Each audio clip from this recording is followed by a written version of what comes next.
Bom dia, boa tarde, boa noite. Hoje eu estou com Roberto Mota. Ele é autor dos livros Ou Ficar a Pátria Livre ou o meu livro favorito, Jogando para Ganhar, Teoria e Prática da Guerra Política, da editora LVM.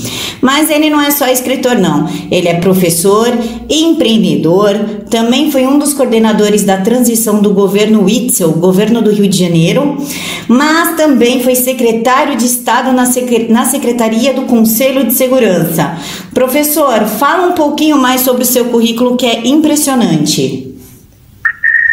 Bom, boa noite, Camila, obrigado pela oportunidade. Eu sou um cara meio diferente, eu tenho uma trajetória biográfica que vai em zigue-zague, né? Eu comecei a minha vida trabalhando na iniciativa privada, morei alguns anos fora. Quando voltei, essa minha experiência lá fora mexeu um pouco com a minha cabeça. Eu continuei com a minha carreira de executivo na área de tecnologia da informação, mas fui aos poucos me envolvendo com política, fui um dos fundadores do Partido Novo, do qual eu depois me desliguei, e participei de várias organizações, me engajei na campanha pelo impeachment da ANTA, na prisão do Lula, foi ficando cada vez mais politizado, e aí, no final de 2017, eu resolvi deixar a minha carreira de executivo na área de TI e fui correr o risco de ter pela primeira vez uma candidatura à Câmara de Deputados. Não me elegi, fiquei como segundo suplente, fui o segundo mais votado no meu partido, mas por causa da coligação que ele fez, eu fiquei como o segundo suplente da coligação e acabei acidentalmente participando, né, recebendo um convite para participar da transição do governo Witzel e, entre várias áreas, cuidei da transição da área de segurança e fui escolhido para ser o último secretário dessa área aqui no Rio de Janeiro. Segurança sempre foi um dos assuntos que mais me interessam, porque é o que eu entendo que é a maior prioridade do cidadão brasileiro. E como eu tinha escrito 2 livros antes, como você disse, eu tive uma chance única de poder utilizar na prática aquelas ideias sobre as quais eu tinha escrito na minha carreira como escritor. Professor, o senhor participou do impeachment, tanto que escreveu um livro, Ou Ficar a Pátria Livre. Fala um pouquinho da sua experiência durante o impeachment. Foi um momento único na história brasileira, acho que foi um divisor de águas. Eu, como tenho 57 anos, eu participei também da campanha das diretas já, que aconteceu lá nos anos 80, né? Que colocou um ponto final no regime militar e provocou a mudança, né, de governo militar para governo civil. E aí eu pude comparar um movimento com o outro, né? Eu vi na campanha do impeachment uma sociedade muito mais informada e eu acredito isso, a internet, as redes sociais, sem isso nada teria acontecido. Vi uma garotada que me deixou deslumbrado pela capacidade de combate, pela quantidade de informação que eles tinham. Foi uma experiência incrível que me deu a sensação de que aconteceriam grandes mudanças no Brasil nos próximos anos. Infelizmente, algumas dessas minhas expectativas não foram realizadas, né? Eu observo no Brasil que o jogo político, de certa forma, continuou mais ou menos o mesmo. A gente mudou alguns atores, a gente introduziu ideias novas, a gente colocou o presidente da República, aqui, ao meu ver, significa uma ruptura muito grande com o que veio antes. Esse presidente foi eleito com pouquíssimo dinheiro, contra toda a máquina política, mas a gente tem forças enormes ainda que não querem abrir mão do poder que elas tiveram no Brasil durante décadas. Professor, eu não sabia que o senhor tinha participado da direta já, então eu vou fazer aqui uma pergunta que não está no script, posso? favor. Valeu a pena tirar os militares para colocar a chamada democracia? Olha, quando você cresce, eu cresci no regime militar. Eu não conhecia nada. Naquela época, Camila, a única fonte de informação que eu tinha eram 2 jornais aqui no Rio de Janeiro, né, o Jornal do Brasil e o Globo, e uma feirinha de livros que acontecia na Cinelândia, onde 100% dos livros que eram vendidos eram livros de esquerda. As pessoas que vivem hoje no mundo da internet, da informação, no mundo do Instituto Mises, do Instituto Liberal, do Instituto Milênio, não sabem o que é viver na ditadura cultural monoideológica. Foi nesse ambiente que eu cresci. Então, eu via o ambiente do regime militar como sendo um ambiente contra a liberdade. Fui às ruas, acreditei, porque não me contaram nenhuma outra história diferente dessa, de que eleições diretas para presidente da República eram a peça mais fundamental do regime democrático. E eu acreditei nisso. Eu tinha 18, 19 anos, fui às ruas, briguei. Tive uma decepção gigantesca quando aquele candidato, no qual nós depositávamos toda a esperança, que era o Tancredo Neves, morreu antes de assumir a presidência da República.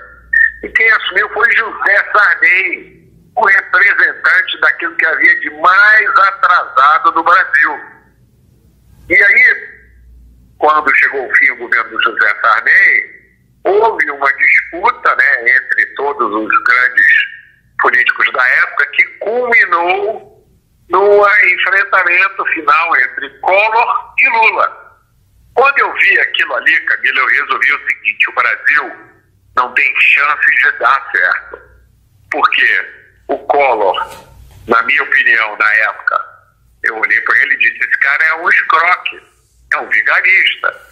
E o Lula é um despreparado, mas antes o despreparado que o vigarista. Eu tenho até vergonha de dizer isso hoje, mas eu tenho que dizer, nas eleições de 89 eu votei no Lula. Mas a minha desesperança foi tão grande que eu arrumei minhas malas, vendi tudo que eu tinha, deu mais ou menos $3.000 em valor da época, pedi licença do meu emprego na Petrobras e fui embora do Brasil para nunca mais voltar. Eu falei: eu jamais coloco os meus pés aqui de novo. Tamanha a minha decepção com o Brasil. Aí o senhor voltou. Por quê? Eu voltei porque eu não sirvo para viver exilado. Meu lugar é aqui, eu amo o Brasil, eu amo o clima, eu amo a comida, eu amo as pessoas. E eu fui infeliz nos Estados Unidos, onde eu morei durante 5 anos. Eu não me adaptei à maior parte das coisas que constituem o nosso dia a dia. Eu amei a cultura americana, eu amei o espírito empreendedor pioneiro do americano. Me impressionou muito no americano a rejeição que o americano tem pelo Estado, pelo governo, especialmente pelo governo federal.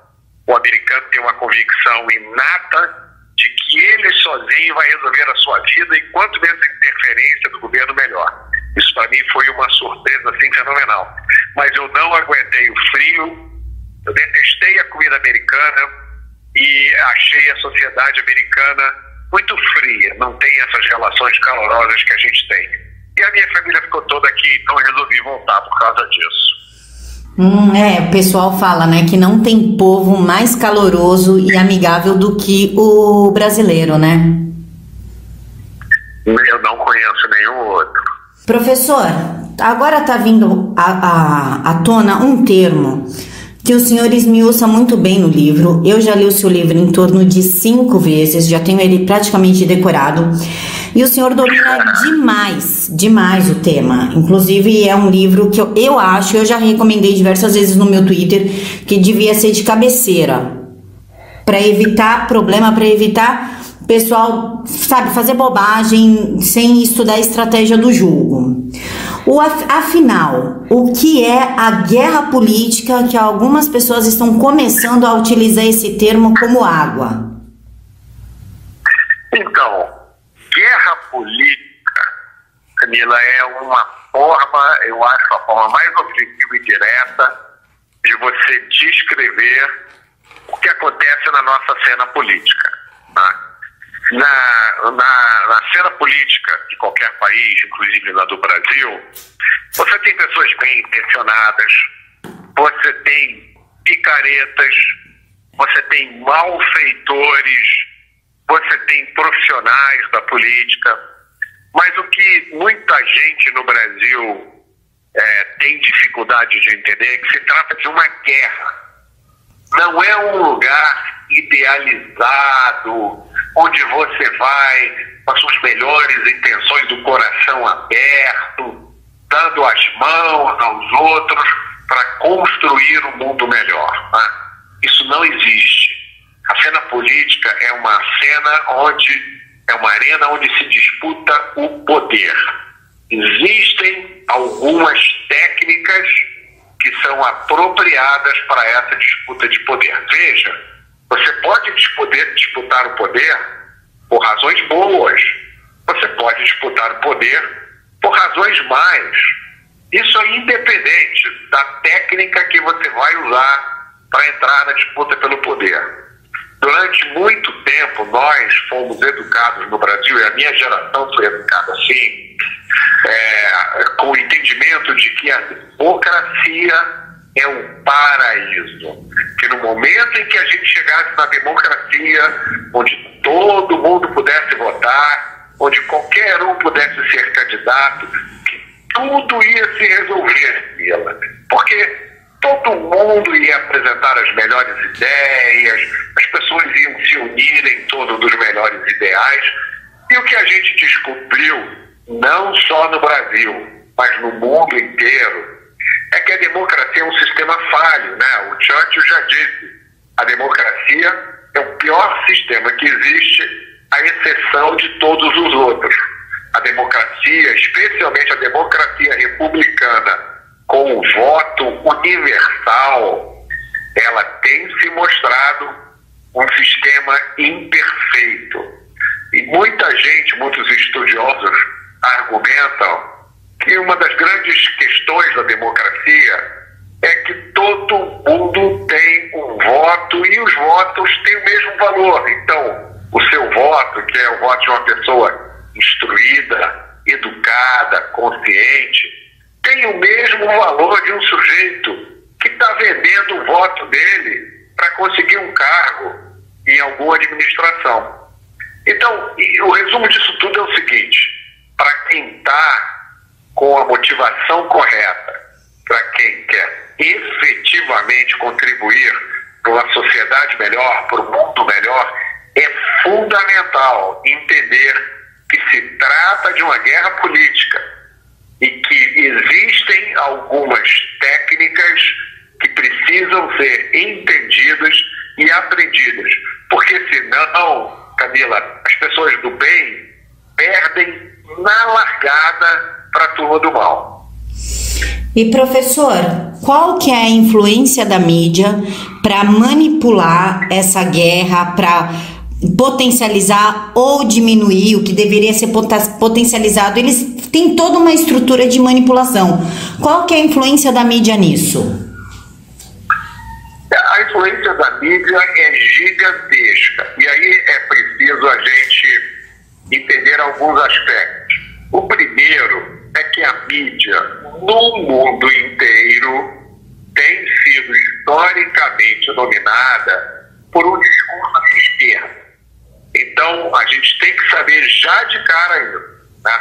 Não se trata de um complô do mal, não se trata de uma conspiração mundial, se trata apenas de uma tendência que você pode verificar lendo o New York Times, lendo o Globo, a Folha de São Paulo, os grandes veículos de mídia do mundo inteiro. Eles têm uma tendência a comprar a narrativa de esquerda e ser hostis a todo mundo que não entra nessa narrativa. Então, a primeira coisa é saber disso. Quando você, que não é de esquerda, quer transmitir ideias ou posições, você já conta de cara com uma mídia hostil. Então, é preciso levar isso em consideração. A segunda coisa que é muito importante, Camila, é a simplificação que a mídia faz. A mídia fala para uma quantidade gigantesca de pessoas e ela naturalmente comprime, ela simplifica, ela vai buscar uma ou duas coisas entre 1000 coisas que você falou e usa essas duas coisas como símbolos do que você é. Né? Então, o David Horowitz já disse, na guerra política, tudo que você tem é uma frase ou um gesto. Não adianta você dar uma explicação gigantesca sobre o déficit da Previdência ou sobre os novos regimes de exploração do pré-sal ou sobre como é que vai ser feita a reforma tributária. O que vai ficar na cabeça das pessoas é aquela fotografia que saiu na capa da revista ou aquela frase que você falou fora de contexto, pensando em outra coisa. Aquilo ali é que vai formar na cabeça do eleitor a sua imagem, aquilo que vai definir quem você é. Citando o David Horowitz, como o senhor citou agora, no seu livro, na página 89, tem a seguinte frase: a imprensa tem um enorme preconceito contra as políticas conservadoras. Isso significa que cada nova iniciativa de política pública conservadora deve ser acompanhada de uma campanha de massa na mídia. Como que a gente pode fazer isso? Tomando, entre outras coisas, muito cuidado com o que a gente diz e com os nomes que a gente dá às nossas iniciativas. Eu vou lhe dar um exemplo concreto. Essa semana, na semana passada, eu estava discutindo com um grupo de políticos, ativistas, liberais e de direita, sobre um determinado projeto que a gente ia fazer. E dentro desse projeto tinha lá uma determinada situação onde era preciso construir unidades habitacionais. E uma das pessoas, volta e meia, dizia, não, mas isso aí nós vamos conseguir através do Minha Casa Minha Vida. Tá? Aí chegou a hora que eu tive que parar a reunião e dizer, olha só, cada vez que você usa o termo Minha Casa Minha Vida, você está fazendo propaganda do PT. Vocês precisam encontrar um outro nome. O nome que você dá às coisas faz uma diferença enorme. Por exemplo, já houve uma época no Brasil em que o criminoso que era julgado, condenado e preso e ia para a penitenciária, ele era chamado de presidiário. Sim. Depois, o termo mudou, passou a ser apenado. A primeira vez que eu ouvi esse termo, eu me surpreendi. O que é apenado? Parece alma penada, né? Parece que ele é um coitadinho. É uma coisa anódina, né? Apenado é alguém que, sei lá... A gente sente pena. E você sabe que o termo oficial depois mudou de novo. Passou a ter pessoas privadas de liberdade. Esse é o termo oficial usado no relatório do Infopem, que é o sistema, que é o relatório oficial do governo federal brasileiro do ano passado, em 2018. Ele chamava os criminosos julgados e condenados, presos em penitenciárias, de pessoas privadas de liberdade. Então, o cuidado que você tem quando lida com a imprensa passa por encontrar, entre outras coisas, os termos certos. Tá? Hoje em dia, no Brasil, um sujeito, um criminoso com 17 anos, que assassina uma pessoa da nossa família, sangue frio, ele não comete um crime. Você sabia disso, Camila? Não, ele comete o quê? Ele comete uma infração análoga a homicídio. Veja o cuidado com a linguagem. Ele não é criminoso, ele é o menor infrator. Mais recentemente esse termo mudou. Ele agora virou um adolescente em conflito com a lei. Não é bonito? É chiquetoso, né? O crime precisa estar no centro da agenda política. Observem que a palavra é crime e não violência. A violência é um termo paliativo usado de forma ideológica para eliminar a responsabilidade individual do criminoso. A violência pode ser moral, legal e útil, quando, por exemplo, é empregada pelas autoridades para deter um criminoso que ameaça uma família. Já o crime é sempre ilegal e prejudicial. Essa frase tem a ver com o que a gente está conversando?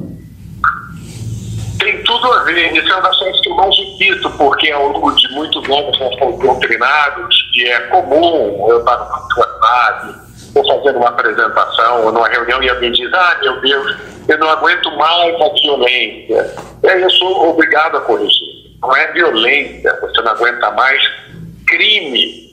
O crime, ele é cometido pelo criminoso. Existe um responsável. Agora, quando você diz: a sociedade brasileira é tão violenta, o Brasil é um país violento, ninguém é culpado. Você está distribuindo isso por todo mundo. Além do que, como você mesmo observou aí, a violência, ela às vezes, ela é útil, ela é necessária. Uma das coisas que caracteriza a democracia, a republicana moderna, o regime a respeito do qual tem várias críticas, mas uma das coisas que caracteriza o Estado moderno é o monopólio da violência. Então, se alguém entra na sua casa, coloca uma arma na sua cabeça, como aconteceu no Rio de Janeiro, né, 2, 3 semanas atrás, aquele sequestro do ônibus na Ponte Rio-Niterói, a polícia não tem alternativa a não ser responder com violência. Violência legal, violência regida pela legislação, mas é violência. O problema do Brasil não é e nunca foi violência. O problema do Brasil é crime. O crime tem sempre um responsável, tem sempre um autor que teve em determinado momento a escolha: eu cometo ou não cometo esse crime. Quando o criminoso toma a decisão de cometer o crime, ele é o único responsável. Ele precisa ser punido de forma proporcional à gravidade do crime que ele cometeu. Eu tenho uma frase, Camila, que eu gosto, porque ela acorda as pessoas, né? Ela é muito incompreendida. Mas isso é bom porque me dá a chance de eu explicar. E a minha frase é o seguinte: a sentença do criminoso não pode jamais ser mais leve do que a sentença da vítima. Concordo com o senhor. Matou, pena de morte. Eu sou contra a pena de morte porque todos os processos judiciais são processos humanos que estão sujeitos a erro. Mas eu defendo que para o crime de homicídio, especialmente o crime de homicídio cometido com requintes de perversidade, a pena mínima tem que ser de tamanho tal que garanta que o criminoso vai passar a maior parte da sua vida numa cela de prisão. E aí, quando ele sair de lá com 70 ou 80 anos, a sua culpa, né, está expiada. Ele realmente teve uma sentença com o mesmo peso da sentença que ele impôs à sua vítima. Sim, porque ele não vai viver nada, ele vai passar a vida preso. Exatamente. E deixa ele passar a vida inteira preso, numa cela de prisão, de preferência solitária. E é uma punição adequada para quem tira a vida de uma outra pessoa com requintes de perversidade, que é o que a gente vê rotineiramente, né? No Brasil. Na semana passada eu dei uma palestra, eu citei 2 casos, né? O caso era da madrasta da Isabela Nardoni, que jogou a menina pela janela, e em menos de 10 anos já estava livre. E o outro caso foi dos assassinos de Tim Lopes, né, que foi levado para uma favela, torturado e executado. Um deles não ficou nem 5 anos na prisão, passou por regime semiaberto, fugiu, o outro ficou 7 anos. É um absurdo, cara. O crime da Isabela Nardoni, eu tava grávida da minha filha mais velha. Nossa Senhora, mexeu de uma forma comigo essa história. Foi surreal, não gosto nem de lembrar. Não, isso faz o meu sangue subir. E agora, há pouco tempo, né, o pai, que foi o outro assassino, que já vinha tendo o benefício da saidinha no Dia dos Pais, ele passou por regime semiaberto. Quer dizer, que país é esse? Quanto é que vale uma vida do brasileiro? Que lei é essa que nós criamos que permite isso? Que democracia é essa, Camila? Onde a sua vida não vale nada. Nem vida de crianças vale alguma coisa. Quantos estupradores de criança estupra 5, 6 crianças, fica 1 ano e meio na cadeia e sai para estuprar de novo? Exatamente. Roberto, falando em poder e crimes, enfim, o David Horowitz, ele também cita uma frase que eu achei muito interessante. A questão nunca é a questão é sempre o poder. Essa frase, ele está se dirigindo à forma eleitoral, ao jogo político, ao jogo de poder em si, entre violência. O que significa essa frase? Essa frase é uma frase que ele usa, Camila, para explicar o modo de ação dos ideólogos de esquerda. O Horowitz diz o seguinte: a técnica do ativista de esquerda, e essa técnica, Camila, é minuciosamente descrita no livro Regras para Radicais do Saul Alinsky, né, que é objeto de um outro capítulo do meu livro. Se você for olhar lá, o Saul diz o seguinte: você, ativista de esquerda, precisa encontrar uma causa, qualquer causa.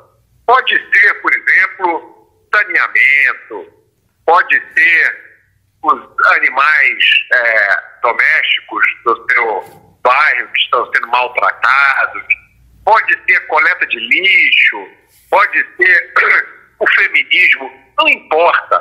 Qualquer causa que servir para você como um cavalo para você montar e ganhar protagonismo, serve.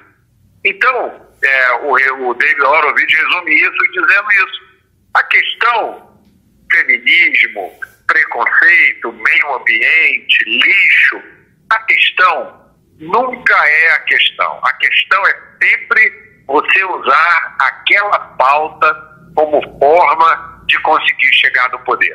Isso, ao meu ver, resume o modus operandi da grande maioria dos ativistas de esquerda, especialmente os ativistas radicais, né?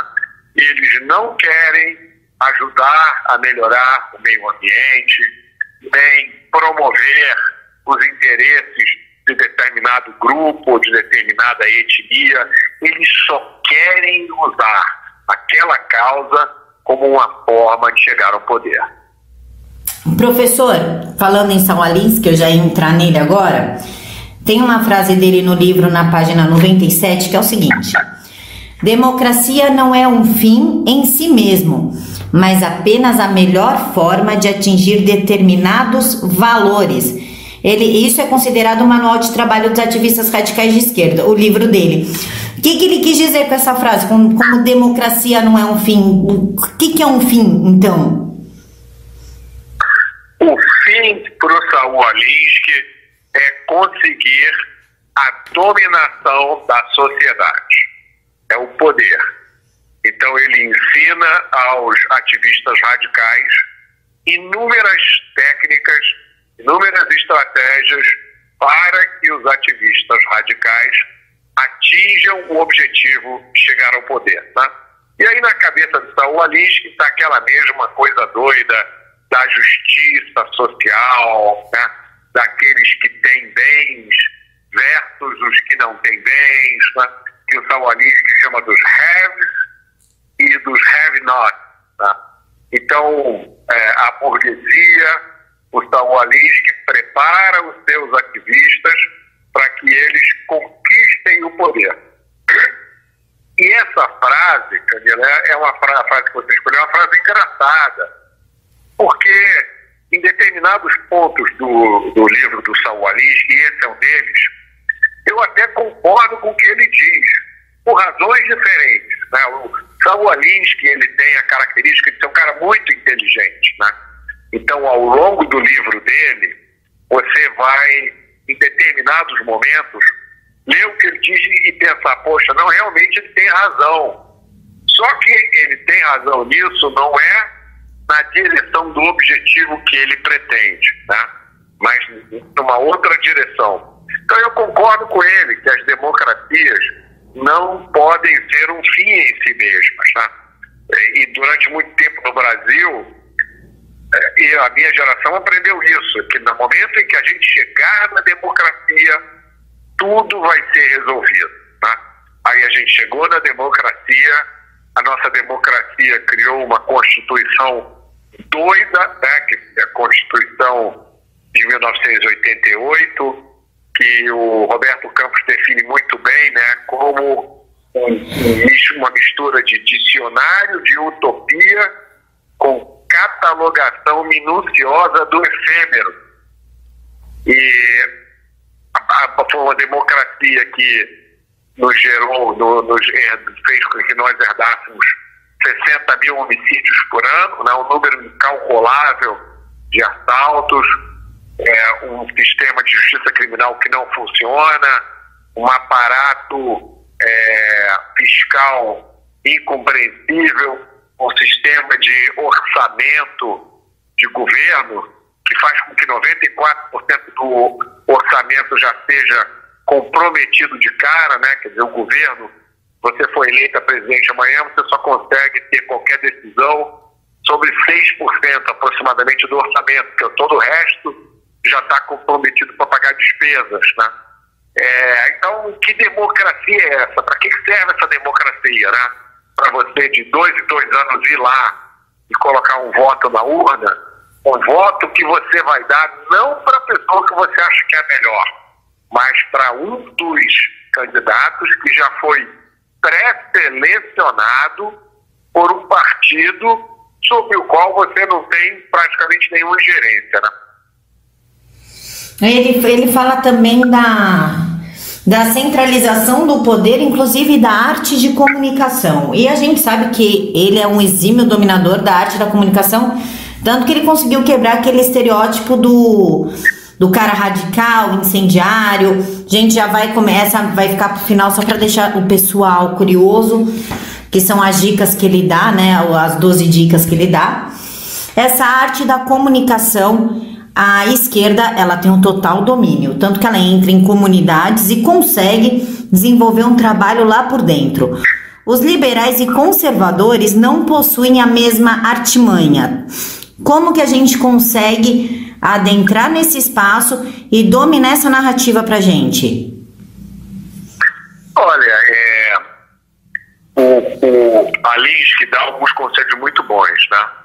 Um deles, em algum momento do livro, diz o seguinte: o radical de esquerda que quer mobilizar uma comunidade, né, especialmente uma comunidade classe média, ele não chega lá de cabelo comprido, com brinco na orelha, tatuado, né?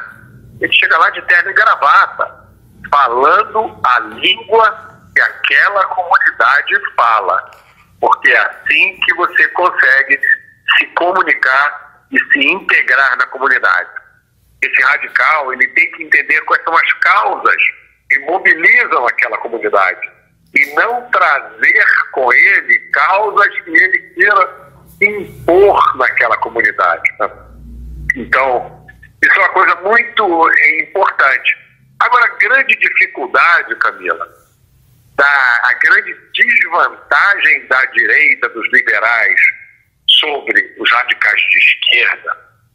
Isso é uma coisa que, quando você para pensar, faz muito sentido, né?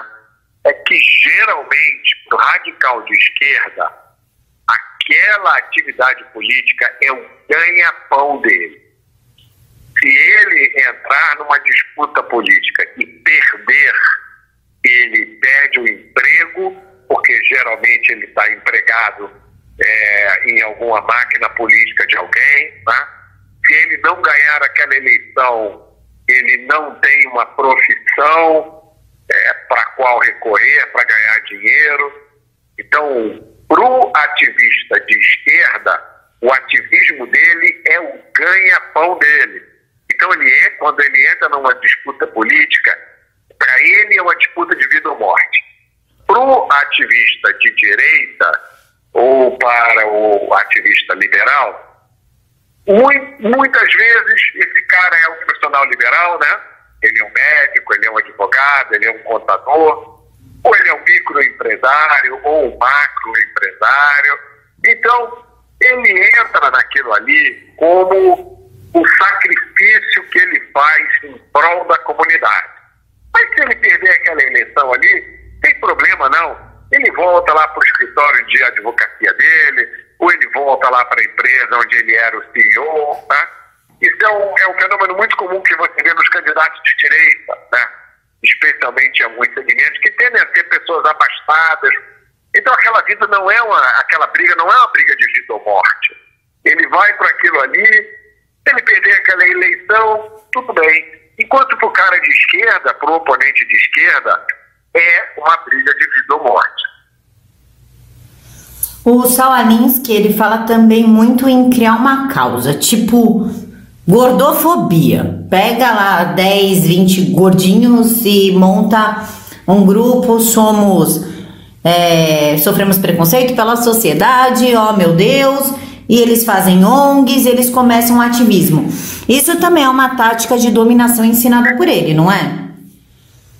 Sim, quando você olha para a esquerda tem muitas e muitas décadas em que a esquerda investiu em criar um ecossistema de apoio e de suporte, né?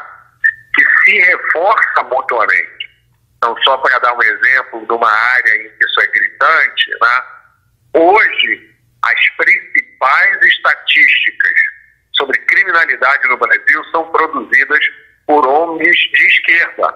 É um grupo enorme de ONGs que se apoiam, umas citam as outras, e aí algumas pessoas dessas ONGs também são professores universitários, e aí convidam as ONGs para fazer conferências, e atuam também como consultores. De vez em quando, os governos de esquerda, essas pessoas são chamadas para exercer cargos, e é todo um ecossistema solidário, unido e coeso. Você ainda não vê uma coisa similar do lado liberal e do lado da direita, né? Pelo contrário, como o campo liberal de direita privilegia o individualismo, o que você vê são pessoas que tendem muito mais a discordar entre si do que a marchar unidas em torno de uma determinada causa, né? Ele também fala uma coisa que eu achei muito interessante. Uma arena onde a política do poder é movida primeiramente por interesses egoístas de curto prazo e onde a moralidade é um artifício retórico usado para justificar ação rápidas e interesses particulares. Para ele, os fins realmente justificam os meios. O que ele quis dizer? Que a sociedade não passa de uma arena política. Significa que nós somos movidos pela ânsia de poder, mesmo que nós não tenhamos interesses em assumir um cargo? O que ele tem é uma visão bastante cética em relação à moralidade. Ele diz que quando você entra na guerra política, a única coisa que é injustificável é você perder aquela batalha. Então, tudo vale a pena tudo é desculpável se o objetivo de conseguir o poder for atingido. E tem até um trecho que eu não vou achar. Olha aqui, ó, achei, tá vendo só? Ele diz o seguinte,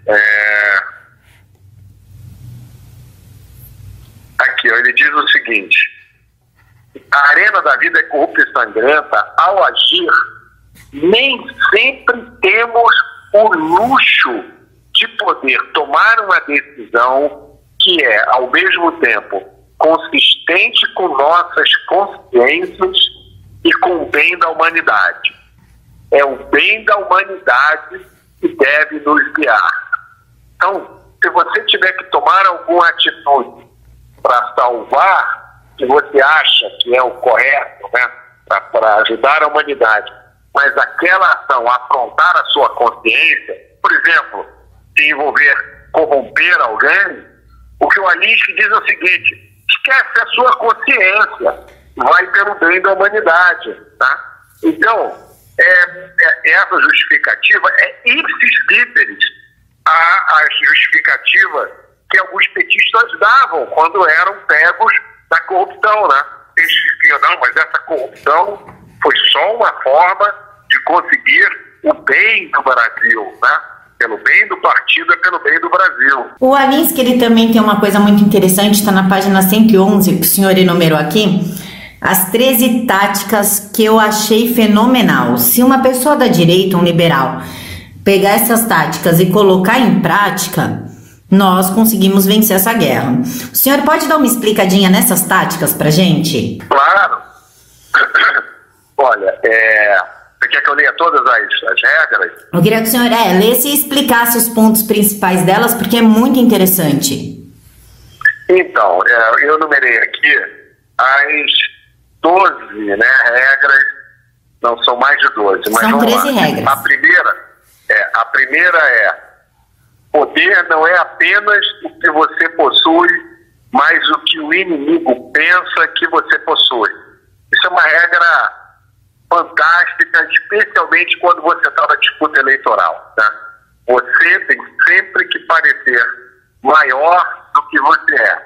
Isso envolve as coisas que você diz, as pessoas com que você se associa. Sempre pareça maior do que você é. A segunda regra: nunca atue fora da experiência da sua comunidade. Se você está indo fazer uma reunião num bairro de periferia, não adianta você ir lá falar sobre reforma tributária. Não adianta você ir lá falar sobre voto distrital. Porque o problema que fala mais ao coração daquelas pessoas, provavelmente é o problema do crime, tá? Ou o problema do desemprego. Você tem que falar da experiência deles. A terceira regra é: sempre que possível, atue fora da experiência do seu inimigo. Então, não escolha para confrontar o seu inimigo um assunto que ele domina. Isso é muita ingenuidade, tá? Escolha um assunto do qual ele não entende nada e do qual você entende muito, tá? A quarta e a quinta regra são: o ridículo é a arma mais poderosa. É quase impossível contra-atacar a humilhação causada pelo ridículo. Isso a gente vê muito nas redes sociais, tá? Um meme bem feito destrói o inimigo de uma forma que ele não consegue se recuperar, tá? A sexta regra é que uma boa tática é uma tática que agrada a sua equipe, lógico, né? Se você tem um grupo que está trabalhando com você e você adotou uma tática que desgasta todo mundo, isso não vai dar certo. A sétima regra é que uma tática que se arrasta durante muito tempo se transforma em um peso morto. Isso aí é mais ou menos óbvio, né? A oitava regra é: mantenha a pressão sobre o seu inimigo, né? Manter a pressão é essencial. Isso é uma coisa que a nossa sociedade não aprendeu ainda. Nós temos problemas graves que seriam resolvidos se a sociedade se organizasse colocasse pressão em cima da entidade, da instituição, da pessoa que está causando aquele problema. Mas a gente não consegue ainda fazer isso. A nona regra é que a ameaça costuma ser mais apavorante do que a própria ação. Tá? Isso é verdade também. Muitas vezes você não precisa fazer, mas basta que o seu inimigo fique com medo que você faça e você já leva vantagem. A 10ª regra é mais ou menos a mesma da 8ª, atue sempre para manter a pressão. A 11ª, se a pressão for mantida por tempo suficiente, o outro lado vai cometer um erro fatal. A 12ª regra é o preço de um ataque bem-sucedido, é estar sempre pronto a oferecer uma solução construtiva se o inimigo ceder. Isso é uma responsabilidade que vem com a guerra política, né? Você está atacando uma determinada lei, uma determinada política, é bom que você tenha uma alternativa para oferecer, né? Se surgir a oportunidade. E a 11ª regra, que talvez seja mais importante na guerra política, especialmente eleitoral, é: escolha o alvo, congele seu foco nele, personalize o ataque e polarize a questão ao máximo. Essa é uma regra que eu considero muito importante na disputa eleitoral, Camila. Por exemplo, aqui no Rio de Janeiro tem um político que eu considero o meu alvo principal, talvez o alvo máximo, porque ele simboliza tudo que existe de ruim, tudo que existe de hipócrita, tudo que existe de maléfico na política de esquerda, que é o deputado federal Marcelo Freixo, né? Que era deputado estadual. O deputado do poste. Coloca um poste de luz para diminuir a violência. Exatamente. É uma pessoa que, se você for no YouTube, você vai ver vários vídeos dele dizendo que ele não acredita em prisão, que prisão não serve para nada. E aí, quando aquela vereadora foi assassinada, ele foi à televisão exigir a punição dos criminosos. Quer dizer, que punição que ele quer, já que ele não acredita em prisão, né? É um sujeito que votou a favor da proibição de revista nas visitas de presos que entram em penitenciárias, votou a favor do passe livre para os familiares que vão visitar os presos. Então, todas as políticas dele giram em torno de criar benefícios, de glorificar, de glamorizar a imagem do criminoso. Então, eu fiz uma escolha em escolher, em selecionar o Freixo como símbolo máximo dessa hipocrisia. Tem uma semana e meia atrás, ele foi fotografado na piscina do Copacabana Palace, né? Um dos lugares mais caros, o hotel provavelmente mais caro do Rio de Janeiro, na beira da piscina, numa segunda-feira. Então é a hipocrisia da esquerda encarnada. Eu acho que essa regra é fundamental, especialmente na disputa eleitoral. Escolha o seu alvo, congele o foco nele e polarize ao máximo a questão. É o que a esquerda faz. Professor, nós sabemos que os conservadores e liberais têm grandes ideias para resolver diversas questões. Nós somos bons nisso, né? Mas nós pecamos um pouco em nos comunicar efetivamente com a sociedade de todas as classes. Como que a gente faz para conseguir melhorar essa retórica? Porque que nem o liberal, ele tem grandes ideias para economia. Na hora que você vai conversar com o liberal, é uma coisa muito chata. Porque ele não são termos, ele não tem essa facilidade do linguajar. Como que nós, conservadores e os liberais, podem melhorar? O que a gente pode estar fazendo para conseguir dominar melhor essa guerra de narrativa e vencer? Essa sua pergunta é excelente, porque boa parte da resposta está na página 33 do livro, no ensaio chamado A Arte da Guerra Política e os Garotos do Leblon. Esse ensaio foi escrito originalmente como uma mensagem para muitas pessoas do Partido Novo, do qual eu fiz parte, tá?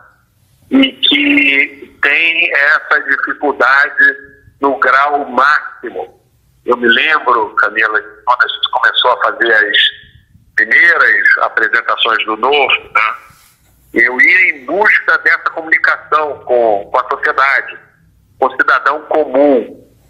E me mandaram usar um conjunto lá de slides PowerPoint e tinha, para você ver, eram 10, 12 slides que não tinham uma fotografia e tinham alguns termos.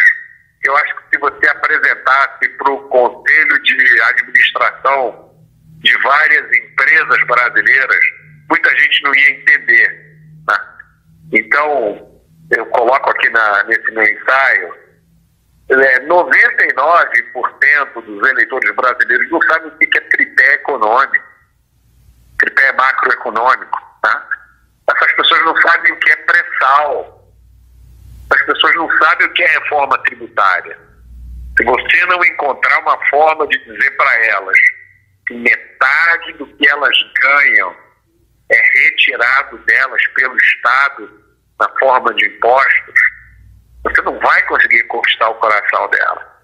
Eu acho que o aspecto mais essencial dessa comunicação é você saber o que realmente importa para elas no dia a dia. O sujeito que acorda às 5 horas da manhã para pegar um ônibus no subúrbio de São Paulo ou do Rio de Janeiro, a primeira coisa que está na cabeça dele é ele chegar no trabalho sem ser assaltado. E os nossos liberais ignoram solenemente o assunto do crime. Essa, Camila, foi uma das razões pelas quais eu saí, me desliguei do Partido Novo e pelas quais eu ainda sou hoje praticamente uma exceção no cenário liberal brasileiro. Que eu me tornei uma das pessoas que fala com mais propriedade sobre o assunto de segurança pública. E eu nunca fui policial, não sou militar, eu sou engenheiro civil. Tudo que eu aprendi foi conversando com as pessoas e estudando o assunto. E esse assunto ainda é hoje um assunto que está nojinho nos liberais, tá? Eles sentam com você para falar sobre reforma econômica, sobre reforma tributária, sobre gestão. Gestão é uma palavra que os liberais adoram, né? Vamos melhorar a gestão, vamos treinar as pessoas em gestão, mas e aquele cara que está te esperando para te assaltar na esquina, quando você sair daqui? O que você está fazendo sobre isso? Eles todos ficam calados, né? Ou a grande maioria. O cara da esquina vai fazer uma gestão na sua carteira, né? Ou até na sua vida. Exatamente. Professor, o senhor está acompanhando essa briga entre nós mesmos? Se é boa a CPI da Lava Toga ou impeachment dos ministros? O senhor está acompanhando isso? Eu estou acompanhando essa briga generalizada, a qual parece que boa parte da direita se entregou e começou até um pouco antes disso, né, Camila? Por razões as mais, me perdoe dizer, infantis, espúrias, né, no momento em que a gente deveria estar trabalhando para consolidar o poder, limpar o país da máquina petista. O pessoal da direita fica agredindo, xingando, pelas razões mais pueris possíveis. Mais imbecis possíveis, né? Eu não consigo ver nenhuma justificativa a não ser imaturidade. São pessoas que não estavam preparadas para atingir um determinado grau de protagonismo, né? Muitas delas hoje têm mandatos de deputado estadual, federal, ou estão ocupando posições importantes no governo e parece que esqueceram, né, tudo que deveriam ter aprendido com Mises, com Hayek, com todos os autores liberais, né, ou talvez nunca tenham nem lido mesmo, né? Ah, não leram, mas partindo do seu livro, de tudo que eu aprendi aqui, o que me vem à cabeça é que essa briga desproporcional, sem motivo nenhum, porque cada um tem o direito a pensar aquilo e a lutar por aquilo que deseja, bem como mudar sua opinião, né? Não existe uma cartilha de pensamento único dentro da direita e dos liberais. A minha ideia é de que essa briga, esse desentendimento, foi plantado pela esquerda justamente para dividir as pessoas, porque dividir para conquistar. O que o senhor acha disso? Eu acho que a esquerda hoje não tem fogo, não tem competência para fazer isso. Camila, eu acho que a esquerda está hoje numa posição tão fraca, tão precária, que se a gente se organizasse, nós conseguiríamos varrer a esquerda dos seus últimos redutos, né? Que são as escolas, a academia, a mídia e a cultura. Eu acho que se nós parássemos de brigar pelos motivos mais tolos possíveis, a gente conseguiria isso. Eu não acho que essa briga tenha sido criada ou provocada pela esquerda. Pelo contrário, eu vejo hoje a esquerda numa posição de inferioridade tão grande em relação à direita e aos liberais. As coisas que os intelectuais liberais de direita hoje estão produzindo são infinitamente superiores à produção da esquerda, tá? E hoje nós estamos numa posição de relativo poder que era inimaginável há pouco tempo atrás, né? Se você voltar em janeiro, fevereiro, março do ano passado, né, até junho, você vai lembrar as pessoas dizendo que vai ganhar é o Alckmin, né? Bolsonaro não tem chance nenhuma. Aqui no Rio de Janeiro era o Eduardo Paes. 99% de chance de Eduardo Paes ganhar. O PSDB vai voltar. E, de repente, hoje, a direita está no poder e com brigas infantis. As pessoas não conseguirem entender que a vitória do Jair Bolsonaro é, acima de tudo, um símbolo, tá? Elas exigirem do Jair Bolsonaro uma perfeição que, se você juntar os últimos 20 presidentes da República do Brasil, eles não tiveram. Você tratar os ministros que têm tarefas assim, dificílimas na frente deles, né? Um arranjo institucional hoje totalmente precário no Brasil, finanças arruinadas, uma economia aí fraquejando. E aí a turma da direita, em vez de se engajar, em vez de ter uma postura positiva, parece que eles estão trabalhando para a esquerda voltar. Esse é o meu grande medo, de que com essa confusão toda, no ano que vem, a gente já veja um recuo na maré liberal e direitista no Brasil. Sim, isso é um comentário que eu ando vendo bastante. Se vocês continuarem fazendo isso, a esquerda volta. E provavelmente volta mesmo, porque isso é uma briga idiota. A gente tem que se unir por um objetivo único, mas cada um na sua estratégia, não é, professor? Lógico, não tem sentido nenhum. Eu fico abismado quando eu vejo pessoas da direita, educadas, instruídas, experientes, dizendo que estão com medo da volta do fascismo no Brasil. Como é que você diz uma asneira dessa? É preciso ter um desconhecimento muito grande do que foi o fascismo e de qual é o regime que vale hoje no Brasil, né? É um golpe muito baixo, e parece uma mistura de ressentimento, de perda de protagonismo, né? Quando o PT estava no poder, tinha muita gente que tinha uma exposição enorme, né? Que se posicionava como herói da resistência contra o petismo. E aí o PT caiu, subiu o Jair. Eu acho que várias dessas pessoas se ressentem da perda do protagonismo, né? E aí ficam em ataques tolos, cobrando do Bolsonaro e da equipe dele uma perfeição impossível de existir, né? Uma perfeição que não vai existir nunca. em circunstância nenhuma. Professor, eu já ocupei o seu tempo por 1 hora, eu vou liberar o senhor, embora eu ainda tenha muito mais coisa para falar. Se o senhor já faça o convite agora, se o senhor voltaria para uma nova entrevista. Claro, vai ser um prazer, Camila.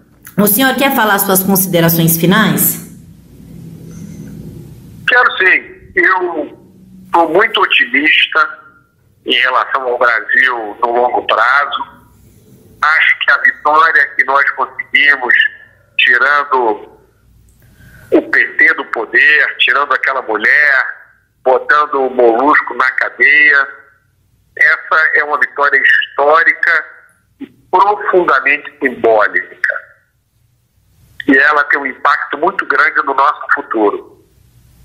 Mas é preciso que as pessoas que estão do lado da liberdade, do lado da direita, pensem um pouco melhor. Eu não vou pregar a união, porque do nosso lado, do lado da liberdade, da direita, do liberalismo, todo mundo tem uma visão um pouco diferente, né? Você tem os liberais, os conservadores, os liberais conservadores, os anarcocapitalistas, os libertários, né? Mas a mensagem que a gente precisa passar para as pessoas é o seguinte: nós não podemos permitir o retorno da esquerda ao poder. O retorno da esquerda ao poder vai ser um atraso de 100 anos e vai afetar a cada um de nós pessoalmente nas nossas vidas. Nós temos um trabalho ainda incompleto de despetização. Do jeito que foi feito a desnazificação na Alemanha, depois da Segunda Guerra Mundial, nós temos um trabalho de despetificação. O PT hoje ainda está entranhado no Executivo, no Judiciário, no Legislativo, no Ministério Público, na Defensoria. Nós temos ainda muito trabalho para tirar o PT dessas instituições e tornar o Brasil, um país voltado para o futuro, um país preocupado com progresso, com prosperidade. Essa é a nossa missão. Vamos parar de brigar por besteira. Essa é a hora de nós trabalharmos juntos todo esse objetivo comum. Professor, muito obrigada pela sua participação. Já aviso o pessoal que está ouvindo a gente que o Twitter do professor está aqui na caixa de informações. Sigam o professor, que eu tenho certeza que mais para frente ele vai trazer um livro do Saul Alinsky para a gente traduzido, não é, professor? Só depende do meu editor, Alex Catarino. Vai ser um prazer. Eu vou cobrar o Alex Catarino, tá bom, professor? Tá ótimo, Camila. Muito obrigado. Eu que agradeço a participação do senhor. Pessoal, espero que vocês tenham gostado. Fiquem com Deus e até a próxima.